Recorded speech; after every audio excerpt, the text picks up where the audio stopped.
दगडूशेठ गणपती दर्शनासाठी वर्षानुवर्ष देशभरातून येणारं पब्लिक, देशभरातून येणारे नागरिक, देशभरातून येणारे भाविक आहेतच.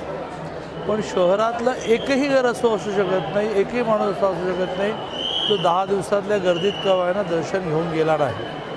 आणि त्याच्यामुळे मोठं महात्म्य आहे. दगडूशेठ गणपतीच्या ट्रस्टींचं आणि कार्यकर्त्यांचं हे वैशिष्ट्य आहे की इतकी सगळी गर्दी असूनही कुठलाही गोंधळ न होता सगळ्यांना दर्शन कसं मिळेल, प्रसाद कसं मिळेल प्रयत्न करतात. दरवर्षी नवीन देखावा असतो जो बघण्यासाठी तासनतास लोक रांगेत उभे राहतात. मी त्यांना खूप शुभेच्छा देतो.